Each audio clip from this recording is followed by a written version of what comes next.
No one spoke when Professor Villar stepped into the lecture hall. The usual whispers vanished, as if the room itself had forgotten how to make sound. His long, elegant frame drifted toward the podium with unsettling calm, while his enormous silver eyes swept across rows of students from 100 different civilizations.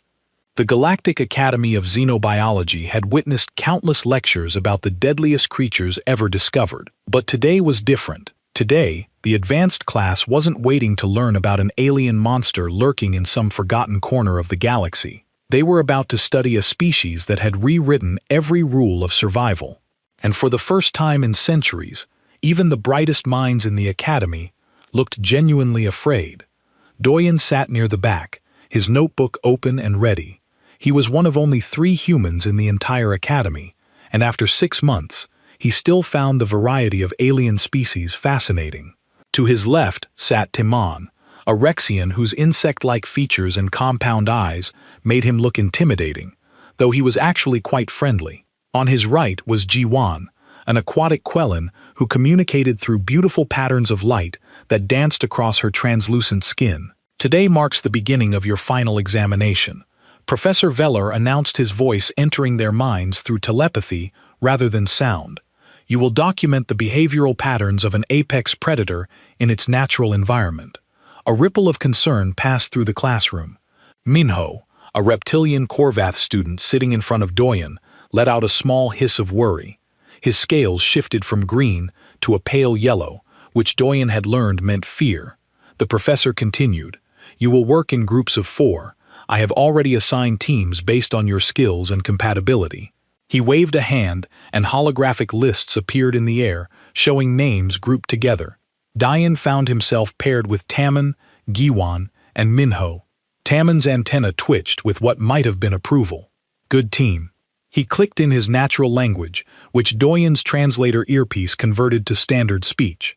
"We have chemical analysis, communication skills, thermal sensing," and he paused, looking at Doyen. "Whatever humans are good at." Doyen smiled. "We're good at not dying." The professor displayed another hologram, this time showing a long list of creatures. Each had a category rating from 1 to 10. "These are approved predators for your study. Category 1 and 2 are recommended for most students. Category 3 requires additional safety equipment. Categories 4 and above require special permission and military-grade protective gear." Students immediately began discussing which predator to choose. Most groups pointed at Category 2 creatures, things that looked dangerous but were apparently manageable with proper precautions. Doyen scrolled through the list on his personal datapad, reading descriptions with genuine interest. Mountain crawlers from Hexus 9, shadow hunters from the Krell Nebula, void stalkers that lived in zero-gravity environments. Each one was fascinating. Then he saw it. Category 7, Vorask, native to volcanic jungle worlds.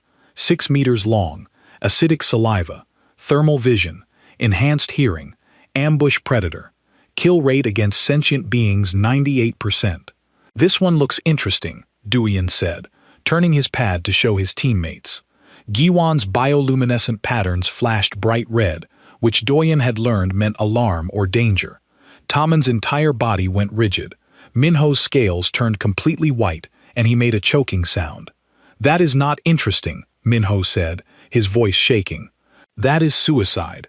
Category 7 predators have killed professional hunters," Tamon added, his translator barely keeping up with his rapid clicking. "Trained military personnel with weapons. Students never attempt anything above Category 4. Doyen looked at the image of the Vorask again.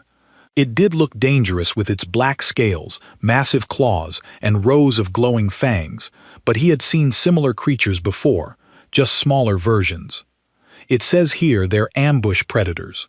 That means they rely on surprise. If we understand their patterns, we can predict their behavior." "Predict?" Jiwan's patterns pulsed in confused yellow spirals. "You cannot predict death." "Look," Diane said patiently, "I grew up around dangerous animals. My family runs a wildlife center back on Earth. I've handled creatures that could easily kill me. The key is understanding them, respecting them, but not fearing them." "What kind of creatures?" Mo asked suspiciously. "Bears mostly. Some big cats, venomous snakes. One time a wild boar charged through our fence. Doyen shrugged, like this was completely normal. His teammate stared at him. Tammon's translator made a sound that might have been laughter or horror. You live near creatures that hunt you. Well, they don't really hunt us anymore. We're too much trouble. But yeah, Earth has lots of dangerous animals. We just learned to coexist with them. Professor Velar approached their table, his presence making all 4 students straighten up. Have you chosen your subject? Doyen looked at his teammates. Talmon's antenna drooped. G1's patterns had faded to dim resigned blue. Mingo looked like he might faint, but none of them said no. In Galactic Academy culture, disagreeing with a teammate directly was considered extremely rude. We're considering the Voras, Professor, Diane said. The classroom went silent. Every student nearby turned to stare. Even Professor Velar's telepathic presence seemed to pause, which was unusual for someone who communicated through thought. The Voras, the professor repeated slowly, is not recommended for students. It is on the list only because the Academy must provide comprehensive options. In 300 years of this program, no student has ever chosen a Category 7 predator. Then we'd be the first, Diane said simply. Professor Velar's large eyes studied Doyen for a long moment. You understand that observers have died studying Verasks, even with military protection. I understand the risk, sir. Do your teammates agree? The professor looked at each of them in turn. Tammon clicked nervously. If Diane believes it is possible, I trust his judgment. Though his body language suggested he deeply regretted this decision, Jiwan's patterns showed uncertainty but loyalty. I will support my team. Minho took longer to respond. His scales flickered through several colors before settling on a determined orange. I do not want to do this, but I also do not want to fail this class. If the human thinks we can survive, then I suppose we try. Professor Velar nodded slowly. Very well. Your choice is registered. However, I strongly suggest you visit the observation deck first. See your chosen subject before you commit fully. You have until tomorrow to change your selection. After class, the 4 teammates made their way to the observation deck, a massive facility where the Academy kept various creatures in stasis for study. The Verask was held in a reinforced containment unit in the restricted section. They needed special permission just to view it. When the containment screen became transparent, all 3 of Doyen's alien teammates stepped backward. The Vorask was enormous, even in its sleeping state. Its obsidian scales seemed to absorb light. Each claw was as long as Doyen's forearm. The teeth glowed with a faint blue light that indicated the paralytic venom they secreted. Tammon's translator stopped working entirely. Overwhelmed by the fear pheromones he was releasing, Minho actually did faint, his body going limp as his natural defense mechanism kicked in. Chiwan's patterns went completely dark. Diane stepped closer to the glass, studying the creature's muscle structure.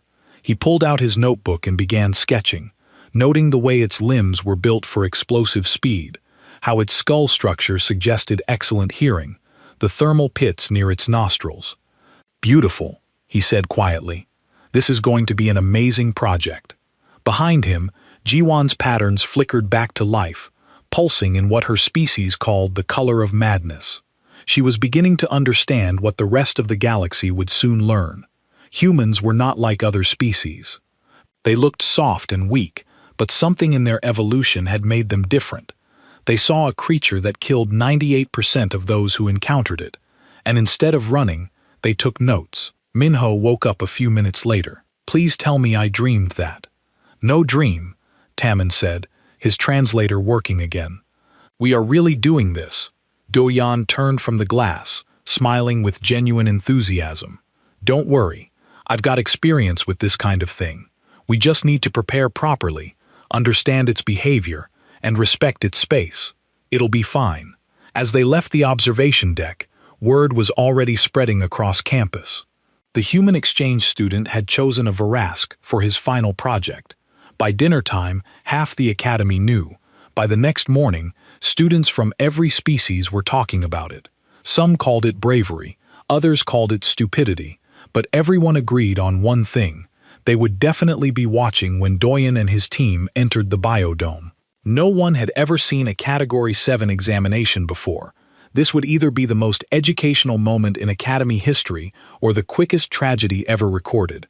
Doyen, for his part, just continued his research, completely unaware that he had become the most talked-about student in the entire Galactic Academy. News traveled fast in the Galactic Academy. By the second day after team selections, every student knew about the human who had chosen to study a Veraske. In the hallways, conversation stopped when Doyen walked past. In the cafeteria, students from species he had never even met pointed at him and whispered.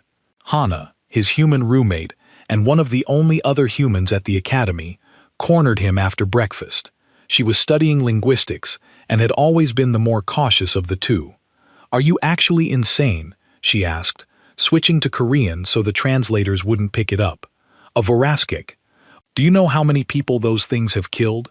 "I read the files," Dine replied calmly, carrying his tray to their usual table. 98% kill rate. But that's because most people panic. Panic makes you pray. Most people panic because it's a logical response to a 6-meter death machine. Sora, the third human student, joined them. She studied engineering and was usually very quiet, but even she looked concerned. "My professor heard about it. She asked if Earth has some kind of death wish written into our DNA. Doyen laughed. "We're persistence hunters. Our ancestors used to chase animals until they collapsed from exhaustion. We're literally built to outlast things that are bigger and stronger than us. A Vorask is dangerous, sure, but it's not invincible." Hana put her head in her hands. "You sound like my uncle explaining why he swims with sharks for fun. Your uncle sounds cool. My uncle has 3 missing fingers." Across the cafeteria, Diane spotted his teammates. Tammin waved one of his upper limbs, and Doyen excused himself to join them. As he walked over, he noticed that the tables around them were unusually empty. Other students were keeping their distance. "People are afraid to sit near us," Minho said miserably. His scales were a dull gray, the color of depression in his species. "They think we are cursed or stupid. Possibly both. They think we will not survive to graduation," Jiwan added, her patterns showing resigned acceptance.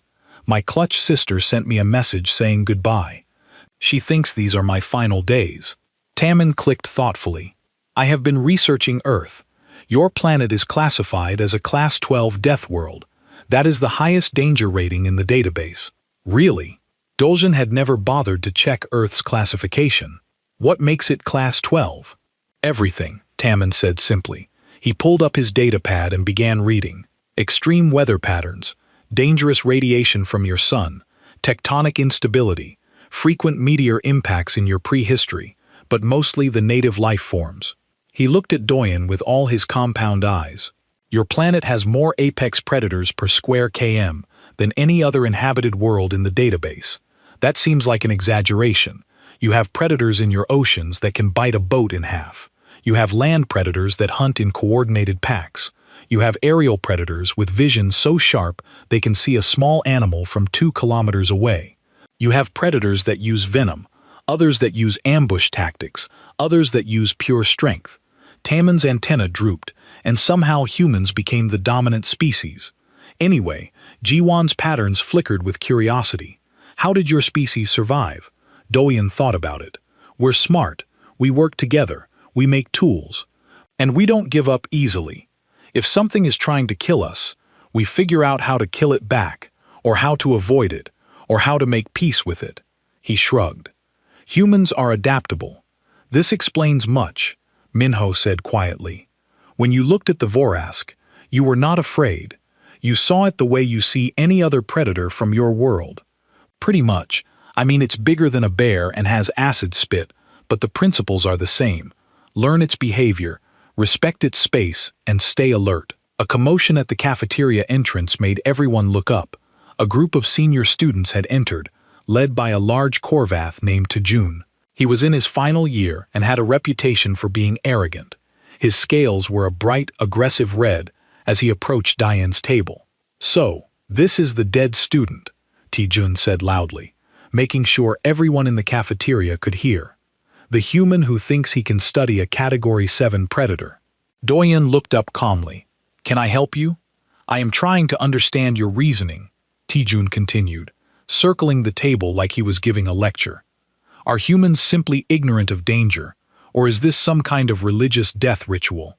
Neither. It's just homework. The cafeteria laughed, though the sound was nervous. Tun's scales darkened slightly, embarrassed by the response. You mock this because you do not understand. I have seen recordings of Vora's attacks. They move faster than your human eyes can track. Their claws can cut through military armor. Their acid can dissolve flesh in seconds. Sounds dangerous, Doyen agreed. Yet you are not concerned. I'm concerned enough to prepare properly, not concerned enough to pick something easier. Dewan met Tijun's eyes steadily. What did your group choose? A Category 4 Dune Serpent. A respectable challenge that will not result in our deaths. That is a respectable choice, Diane said genuinely. Good luck with your project. Tijun seemed frustrated that Diane would not argue. He leaned down his snout close to Diane's face. I will be watching your presentation, human, if you survive long enough to give one. Great. I'll save you a good seat. After Tijun and his group left, Minho let out a breath he had been holding. You are either very brave or very foolish. I am not sure which. Maybe both, Doyen admitted. But I meant what I said. With proper preparation, we can do this safely. Over the next week, Doyen threw himself into research. He spent hours in the Academy library reading every available file on Vors. He learned that they were native to volcanic worlds where the heat helped regulate their body temperature. They were ambush predators that relied on surprise and speed rather than sustained pursuit. Their hearing was exceptional, but their eyesight and bright light was poor. They hunted primarily at dawn and dusk when the light was dim. Jiwan discovered something interesting in the restricted archives. She had special access because of her research status, and she found old military reports about Vorask encounters. Most deaths occur because people run, she reported to the team. Running triggers the Vorask's chase instinct. The few survivors were those who stayed still or moved very slowly. Like with earth bears, Doyen said excitedly. If you run from a bear, it will chase you. If you stand your ground and make yourself look big, sometimes it will back off. But these reports also say Vorisks have excellent thermal sensing, Tamman added. They can detect body heat through walls. Hiding is almost impossible. Then we don't hide. We work with its behavior, not against it. Minho was less confident. I have been trying to find stories of successful Vorask studies. I found 7 attempts in the last 50 years. 3 teams withdrew before entering the enclosure. 3 teams died within the first 10 minutes. 1 team survived, but only because they stayed in a reinforced vehicle the entire time and never got close enough for good data. Then we'll be the first to do it properly, Doyen said. While his teammates grew more nervous, Diane began physical training. Every morning before classes, he ran laps around the academy track. He practiced climbing in the gymnasium. He did endurance exercises that left him exhausted but stronger. T-Man watched one of these training sessions with confusion. Why are you preparing your body? This is an observation mission, not combat. On Earth, we have a saying, hope for the best, prepare for the worst. I'm not planning to fight the Vorask, but I want to be ready for anything.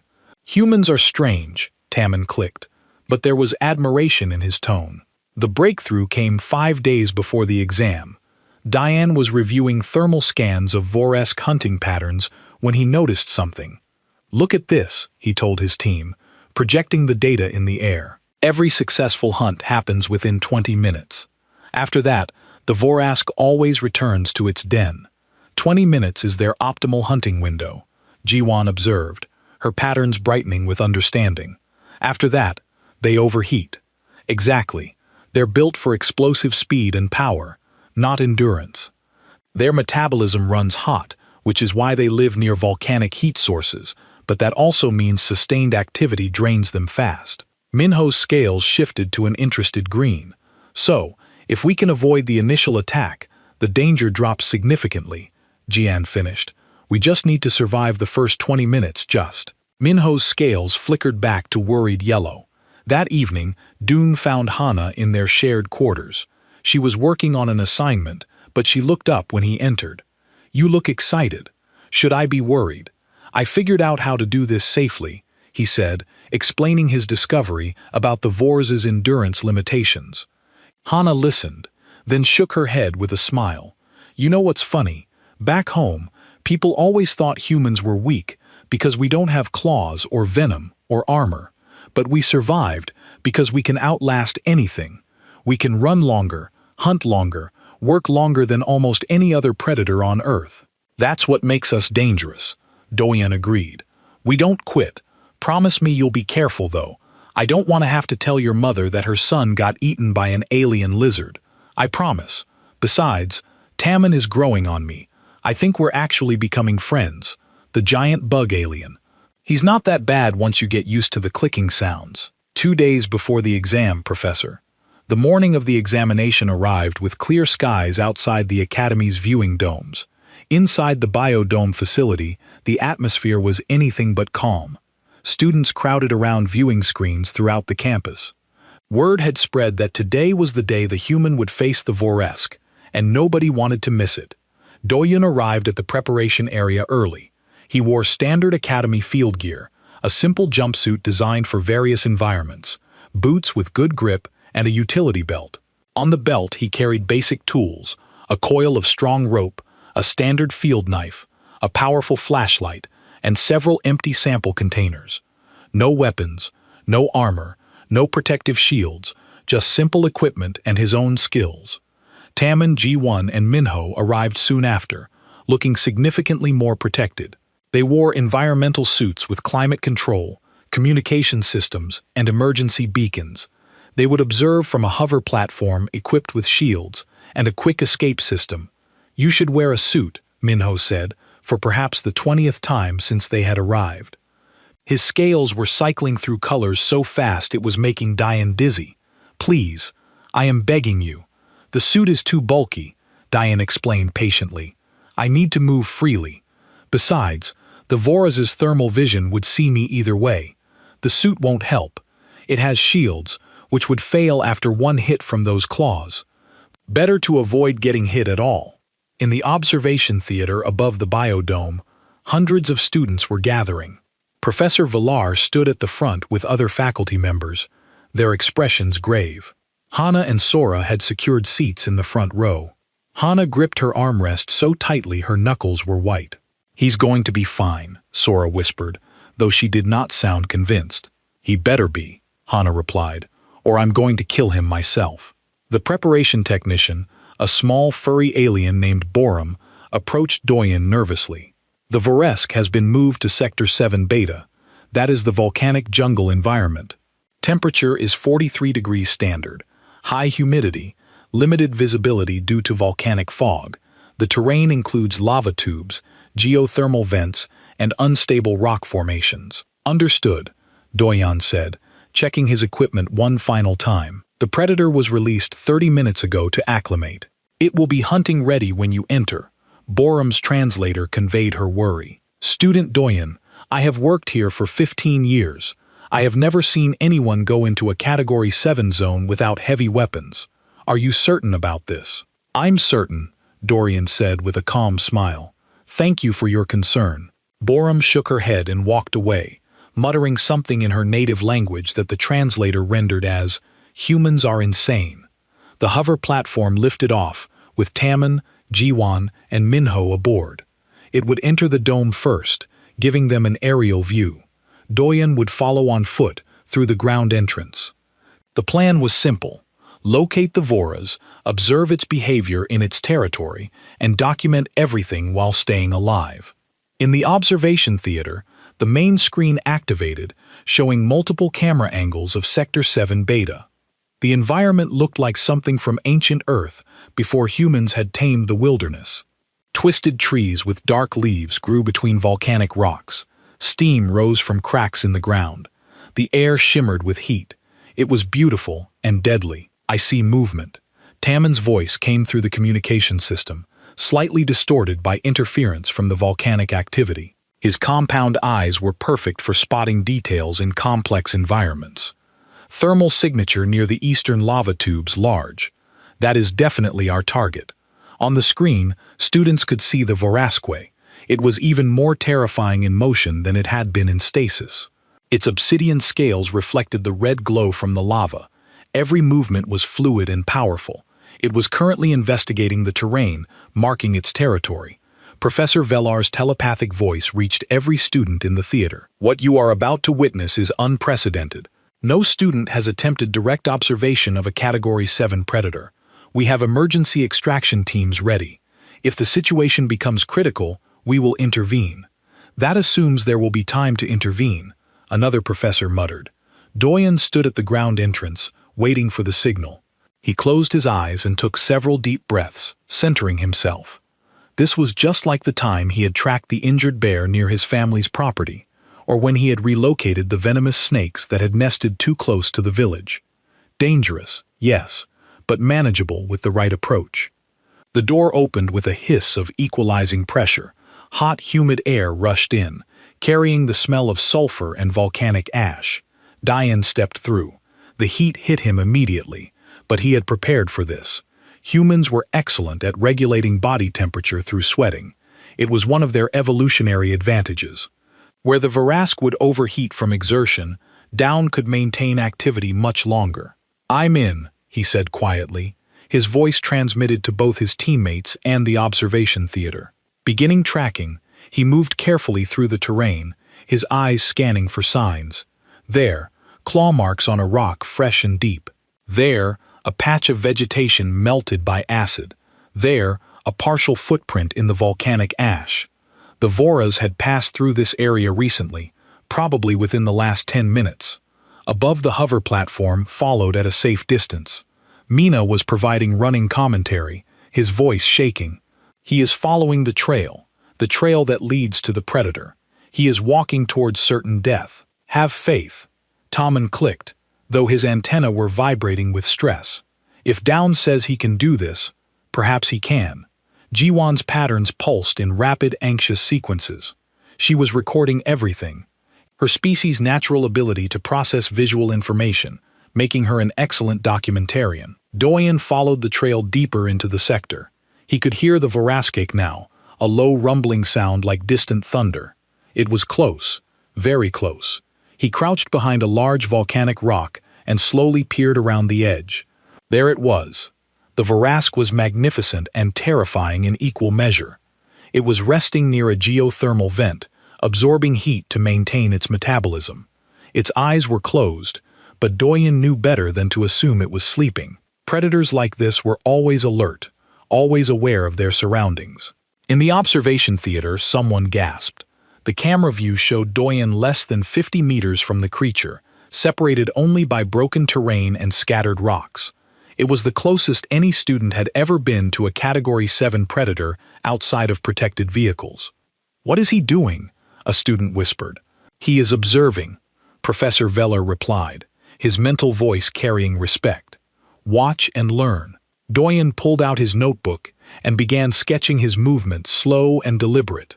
He noted the Varus's breathing rate, the way its muscles tensed and relaxed, the pattern of its scales. This was valuable data that no one had been able to collect before. Then he did something that made the entire observation theater erupt in alarm. He intentionally stepped on a loose rock, making noise. The Voras's eyes snapped open, glowing with predatory intelligence. Its head turned toward Doyen's position with mechanical precision. For a moment, time seemed to freeze. "Emergency extraction," someone shouted in the theater. "Get him out now." But Professor Velar raised a hand. "Wait, watch." The Voresk rose to its feet, its full size now apparent. It was even larger than Doyen had estimated, easily 6.5 meters from nose to tail. Its claws scraped against volcanic rock, leaving deep gouges. The glowing fangs in its mouth dripped with acid that sizzled when it hit the ground. Doyen did not run. He stood his ground, making himself visible but not threatening. He kept his body language neutral, his movements slow. He was showing the Varask that he was aware of it, acknowledging its presence without challenging it. The creature tilted its head, studying this strange intruder. Most prey ran. This one stood still. The Varus's thermal vision showed the human's body heat, confirmed it was alive, verified it was made of meat. But something about its behavior was wrong, not fitting the normal pattern. Then Doyen did something even more unexpected. He stepped backwards slowly, giving the Varask more space. He was showing respect for its territory, acknowledging that this was the Predator's domain. In the observation theater, Hana was gripping Sora's arm so hard it would leave bruises. "What is he doing?" she hissed. "I think," Sora said slowly, "he's communicating with it. Body language like how you would with a dog or a bear. That is not a dog." On the screens, the standoff continued. 30 seconds passed, then a minute. The Voras remained still, watching. Doyen remained calm, respectful, non-threatening. Then the Voras made its decision. It lunged. The creature moved with incredible speed, crossing the distance in seconds. Its claws extended, its mouth opened wide, and it came straight at Doyen like a missile made of scales and fury. Doyen ran, but he did not run away in panic. He ran toward a specific location he had identified earlier, a narrow lava tube, a natural tunnel in the volcanic rock. He dove into the entrance just as the Vor's claws struck the stone where he had been standing, sending up sparks and fragments of rock. The tube was too narrow for the Vor's full body. It could not follow him inside. The creature roared in frustration, a sound that made everyone in the observation theater cover their ears or equivalent sensory organs. From inside the tube, Doyen's voice came through clearly, still calm. First attack 7.3 seconds from first movement to strike point. Speed estimated at 35 kilometers per hour. Attack pattern follows standard ambush predator behavior. Close distance rapidly. Attempt to end encounter quickly. "He is taking notes," Mino said in disbelief. "He is almost dead, and he is taking notes."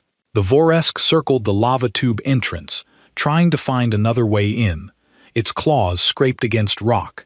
Its acid dripped into the tunnel, forcing Doyen to move deeper to avoid it. But the creature could not reach him.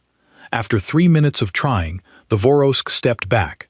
It made a huffing sound almost like frustration and returned to its geothermal vent. The first attack had failed. It would wait for the prey to emerge. Inside the tube, Doyen smiled. The first test was complete. He had survived the initial ambush by using terrain and preparation. Now came the second phase, understanding the Voresk's endurance limits.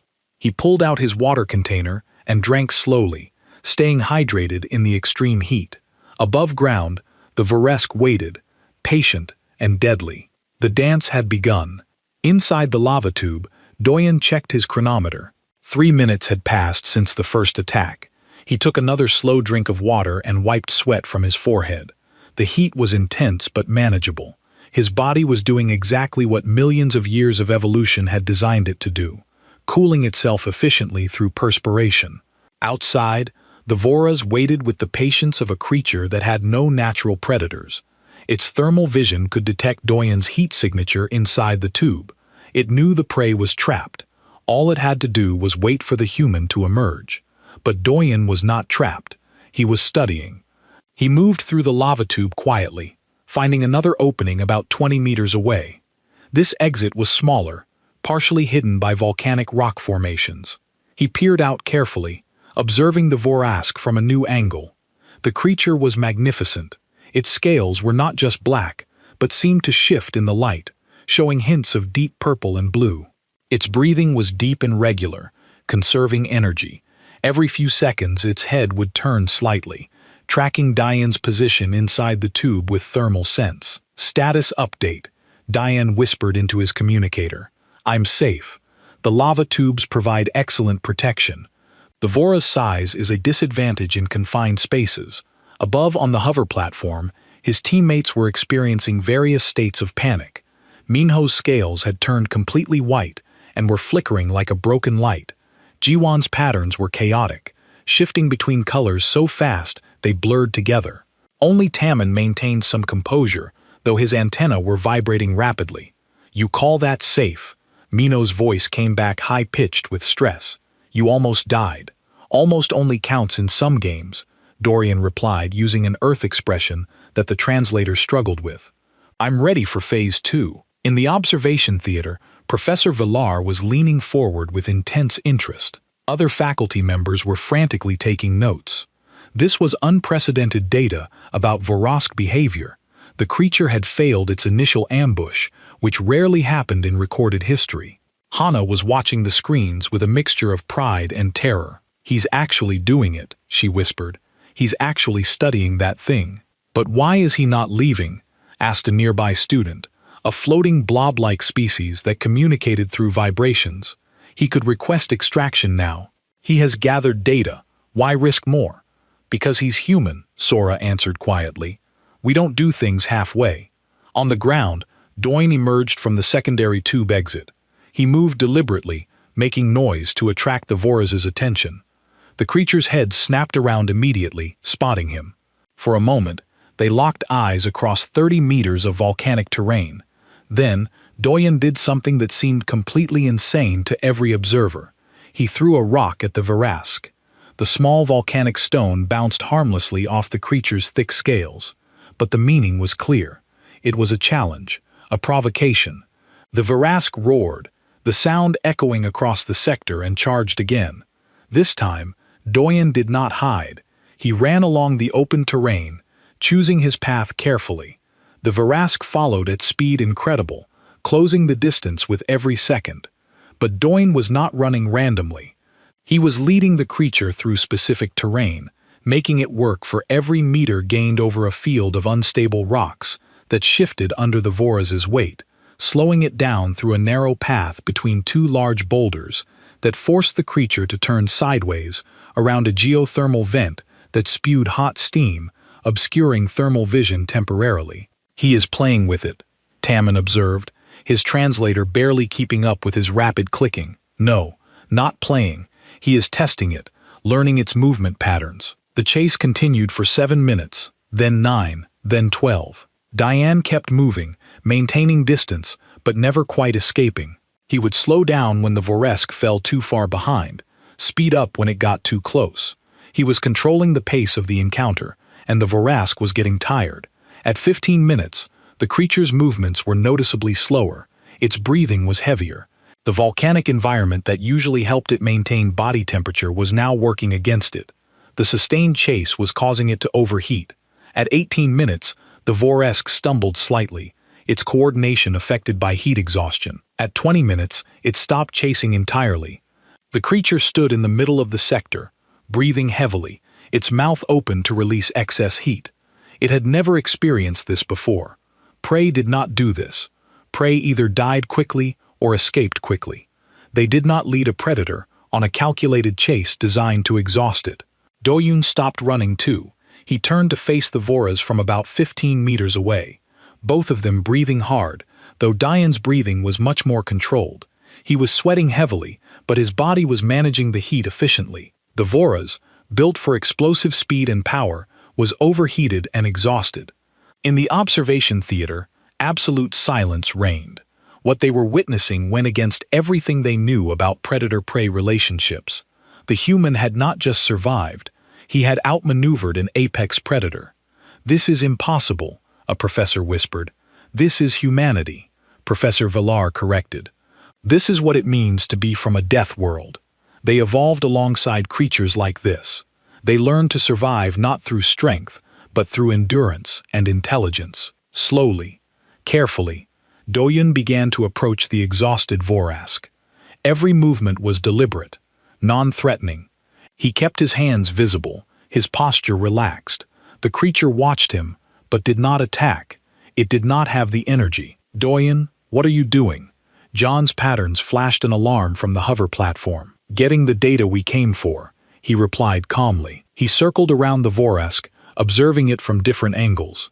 He took photographs with his datapad, capturing images of its scale patterns, tooth structure, and claw formation. He collected a shed scale from the ground nearby, placing it carefully in a sample container. The Voraz's eyes followed him, wary, but not aggressive. Some deep instinct was telling it that this strange creature was not normal prey. This was something different, something that did not fit the usual patterns, something to be cautious about. Dian approached closer, now within 5 meters. The observation theater collectively held its breath. He pulled out a small scanner and took readings of the Voraz's body temperature, heart rate, and breathing pattern. The creature could have killed him with one swipe, but it remained still, watching. Temperature elevated by 8 degrees standard. Doyen recorded quietly. Breathing rate triple the resting baseline. Clear signs of heat exhaustion. This confirms the 20-minute threshold for sustainable activity. He moved around to the Verask side, studying the way its muscles attached to its skeletal structure. He made detailed sketches, noting everything. This was data that scientists had tried to gather for decades.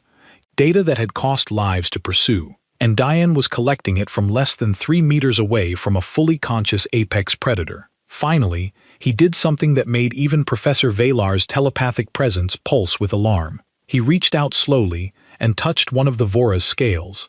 The texture was fascinating, smooth, but with tiny ridges that helped with heat dissipation. The scale was cooler than he expected, the creature's biology working hard to release the excess heat. The Vora's head turned to look at him directly, and for a long moment, human and alien predator regarded each other. "Thank you," Diane said quietly, knowing the creature could not understand the words, but hoping it might understand the tone. "You're an amazing species." He stepped back slowly, giving the Vorask space. The creature watched him retreat, then slowly moved back to its geothermal vent. It needed to cool down to rest. The strange prey had proven itself something other than food, perhaps something that warranted respect rather than hunting. Doyen made his way back to the extraction point, walking calmly through the volcanic terrain. His teammates brought the hover platform down, still in shock at what they had witnessed. "That was..." Tamman started, then stopped. His translator could not find adequate words. "Insane," Mino offered, his scales slowly returning to normal colors. "Brilliant, terrifying, all of those." Jiwan's patterns pulsed in agreement. Doyen climbed onto the platform, exhausted but satisfied. "We got everything we needed. Behavioral data, physical measurements, environmental interactions, and even a scale sample. This is going to be an excellent report." As they rose up toward the exit, Doyen looked back one more time at the Voresk. The creature was resting now, recovering its strength. In the wild, it was an unstoppable killer. But here, faced with a different kind of predator, one that used endurance and intelligence instead of claws and teeth, it had met its match. The platform exited the biodome into the preparation area. As soon as the doors opened, they were surrounded by students, faculty, and staff. Everyone was talking at once, asking questions, expressing disbelief. Professor Valar pushed through the crowd, his large eyes fixed on Diane. "What you just did," he said telepathically, his mental voice reaching everyone present, "will be studied for generations. You have demonstrated something we thought impossible." "I just collected data for my homework, Professor." "No," the old Centauri replied. "You showed us what humanity truly is. Not the strongest species, not the fastest, not the most naturally armed, but perhaps the most dangerous, because you refuse to accept that anything is impossible." Doyen smiled tiredly. "We just don't give up easily. It's kind of our thing." In the observation theater, the recorded footage was already being copied and distributed. By tomorrow, every student in the Galactic Academy would have seen it. By next week, it would spread to other institutions across the galaxy. The human who had treated a Category 7 predator like a research subject rather than a death sentence. The Deathworlder who had turned a final examination into a masterclass on persistence hunting. The student who had calmly taken notes while being chased by an apex predator. Hana and Sora pushed through the crowd to reach Diane. Hana hugged him tightly, then immediately punched his shoulder. "Don't you ever scare me like that again." "Sorry," Diane said, wincing. "But we got an A, right?" "You better have," Sora laughed. "After that performance, they should give you a doctorate." As the excitement continued around them, Doyen's 3 teammates stood together, processing what they had experienced. They had entered the biodome expecting to watch their human teammate die. Instead, they had witnessed something that would change their understanding of what was possible. "I will never complain about homework again," Minho said quietly. "I will never look at humans the same way," Jiwan added. Tamman clicked thoughtfully. "I think we should celebrate surviving and perhaps never ever volunteer for another project with Doyen." But even as he said it, All three of them knew they would follow the human anywhere because they had learned something important today. Sometimes the most dangerous creature in the room was not the one with the biggest claws or the sharpest teeth. Sometimes it was the one who refused to quit. The next morning, Diane woke up to find himself famous. His communicator had 347 messages. The Academy network had crashed twice overnight from everyone trying to access the footage of his examination. Students he had never met stopped him in the hallways to ask questions or simply stare in awe. It was deeply uncomfortable. "I just want to eat breakfast," he muttered to Hannah as they navigated through another crowd of onlookers in the cafeteria. "You wrestled an apex predator with your bare hands," Hannah replied, clearly enjoying his discomfort. "What did you expect? They are going to name a building after you." "I did not wrestle it. I studied it. There's a difference." They found Taman, Jiwon, and Minho at their usual table, though the empty space around them was gone. Now their table was the most popular spot in the cafeteria. Students from dozens of species wanted to hear first-hand accounts of the examination. Taman was in his element, using all four of his limbs to gesture dramatically as he recounted the story, and then the human just stopped running and turned around. The Vorask was exhausted, and Doyen walked right up to it like approaching a domestic pet. "It was not that close," Doyen interjected, sitting down with his food tray. "It was 3 meters, Minho corrected, his scales flashing with remembered fear. "I measured 3 meters from a Category 7 predator. I thought my heart would stop." Jan's patterns pulsed in agreement. "My entire family has watched the footage. My clutch mother wants to know if all humans are like this. I told her I do not know, but I suspect yes." A group of faculty members approached the table led by Professor Villar. The conversation died down as students realized something official was happening. Doyen and team. The professor's telepathic voice reached them formally. "Your examination has been reviewed by the entire xenobiology department. We are unanimous in our decision. Here it comes." Doyen thought. "They are going to reprimand us for being reckless. You have received the highest score ever recorded in the history of this program." Professor Valar continued. "Your data on Varus behavior is unprecedented. Your methodology, while unorthodox, demonstrated exceptional understanding of predator psychology and environmental adaptation. You have set a new standard for xenobiological field research." The cafeteria erupted in applause from multiple species, creating a symphony of sounds, clicking, humming, whistling, and actual clapping. Professor Veltar raised a hand for silence. "However, I must also inform you that the Galactic Academy Board has implemented new protocols. Human exchange students will now require special classification reviews before attempting projects above Category 4. Earth's Deathworld status is being officially recognized in all academic policies." Doyen blinked. "Wait, does that mean I got humans restricted?" "No." The professor's mental voice carried something that might have been amusement. "It means the galaxy is finally taking humans seriously. Your species has been underestimated for too long. This corrects that error." After the faculty left, Sora leaned over from the neighboring table. "You realize what this means, right? You just changed how the entire galactic community sees Earth." "I just wanted to pass my class," Doyen protested. But the implications were already spreading beyond the academy. News networks across multiple systems had picked up the story. The footage of a human student calmly studying a Voraskquake was being analyzed by military strategists, evolutionary biologists, and social scientists throughout the galaxy. The question everyone was asking: if one human could do this alone with basic equipment, what could humanity accomplish as a species? Several days later, Doyen was called to the Academy Administration Building. He entered nervously, wondering if he was in trouble despite the high grade. Instead, he found representatives from the Galactic Community Defense Force waiting. Commander Unum, a distinguished Korvath with silver scales denoting age and experience, studied Doyen with respect. "We have reviewed your examination footage extensively. Your demonstration of persistence tactics, environmental adaptation, and threat assessment is exactly what we need in reconnaissance specialists." "I'm not military," Doyen said carefully. "We understand, but we wanted to meet the human who showed us a new approach to dealing with apex predators." Many worlds in the galactic community have dangerous fauna that limits colonization and resource access. Your methodology could save lives. Another representative of Zenturi named Keelan added mentally, "We have also accelerated Earth's application to join the Defense Force Alliance. Your planet's training methods for handling dangerous species could benefit the entire galaxy." Doyan felt overwhelmed. He had just wanted to study something interesting. Now, diplomats and military commanders were discussing Earth's role in galactic defense because of his homework assignment. "Can I think about this?" he asked.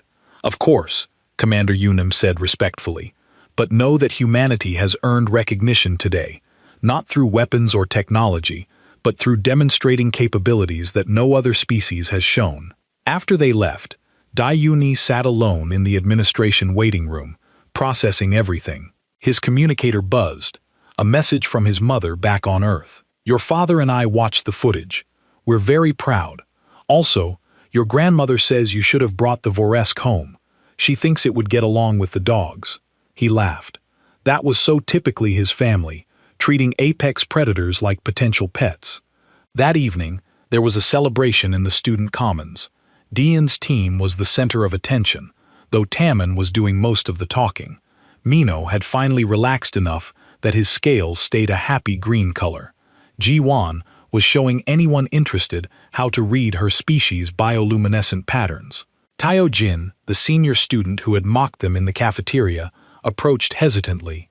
His scales were a subdued blue, the color of apology in Corv culture. "I owe you an apology, Diane. I called you foolish. I was wrong. No hard feelings," Diane said genuinely. "How did your Dune Serpent project go?" "We got a good grade, but nothing like what you accomplished." Tijun hesitated. Would you consider teaching a seminar on Deathworld survival techniques? Many of us realize we have much to learn from humanity." "Maybe," Diane said, "but I'm not sure I'm qualified to teach. I just did what felt natural." "That is exactly why you should teach." Professor Villar's mental voice joined the conversation. The old Centauri had been observing from nearby. "You demonstrated instincts that your species developed over millions of years. The rest of the galaxy needs to understand that kind of evolution." Over the following weeks, life at the Academy settled into a new normal. Doyan was no longer just another exchange student.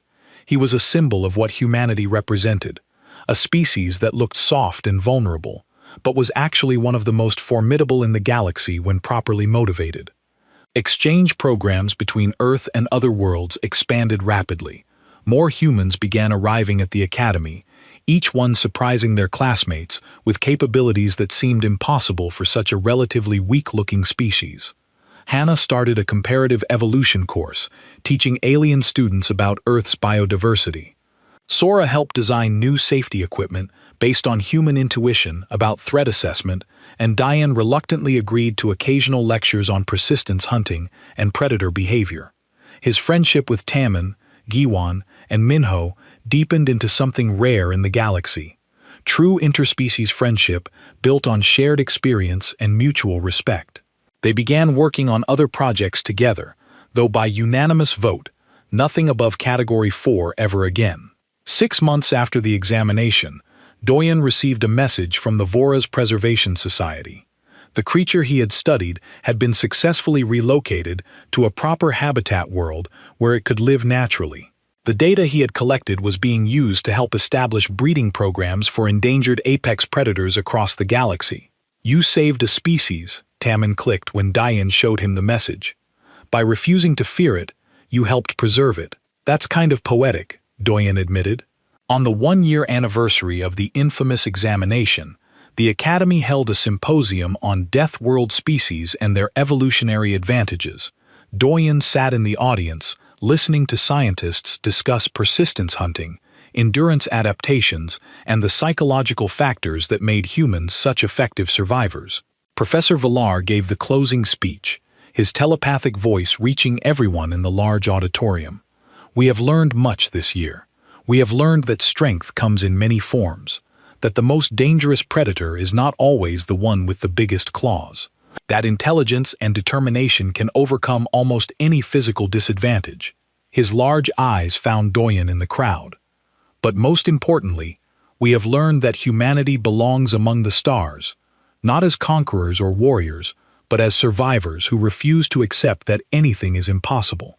The human who walked into the biodome with basic tools and walked out with comprehensive data taught us all something valuable. Never underestimate a species simply because they look harmless. The auditorium erupted in applause, and Diane felt his face flush with embarrassment. He still was not comfortable with all the attention. Later, back in his quarters, Doyen looked at the view of space through his window. Earth was out there somewhere. The blue marble that had produced a species crazy enough to chase bears, swim with sharks, and apparently study Vorasks for homework. His communicator buzzed. A message from Tammin. Next semester, there's a course on Category 6 predators. Just observational. No field work. Want to take it together? Doyen smiled and typed back, only if we can do field work. Why did I know you would say that? Because you're learning about humans. We don't do anything halfway. This is going to be interesting. That's one word for it. Down in the biodome, in a monitoring station that few students knew about, researchers were reviewing footage from Doyen's examination for the 1000th time. They had learned something crucial about apex predators. When faced with something that did not behave like prey, that did not show fear in the expected way, even the most dangerous creatures became uncertain. Humans had spent millions of years learning to survive alongside Earth's megafauna. They had developed strategies, instincts, and capabilities that other species had never needed. They looked weak, but they could outlast almost anything. They seemed vulnerable, but they were actually one of the galaxy's most effective predators. And now the galaxy knew it. In a government facility on Earth, officials were reviewing applications from dozens of worlds, requesting human consultants for dangerous fauna management, requests for Earth Rangers to help with conservation efforts, invitations for human trainers to teach persistence tactics to other species' militaries. Earth had been discovered only recently by galactic standards. Humans had been seen as interesting, but not particularly impressive, soft, weak, lacking in natural weapons or defenses. One student with basic equipment and a stubborn refusal to give up had changed that perception forever. Across the galaxy, in classrooms and militaries and research stations and exploration vessels, a new understanding was spreading. Humans were Deathworlders in the truest sense. Not because they were violent or cruel, but because they had learned to survive on a planet that constantly tried to kill them. And they had not just survived, but thrived. They had tamed their world not through domination, but through intelligence, adaptation, and sheer determination. And now they were bringing those lessons to the stars. Back in his quarters, Doyen opened his notebook and began sketching plans for next semester. If they were going to study Category 6 predators, he would need to research their behavioral patterns, understand their environmental needs, and develop appropriate observation strategies. Because that's what humans did. They saw challenges and figured out solutions. They encountered danger and learned to manage it. They faced the impossible and made it possible.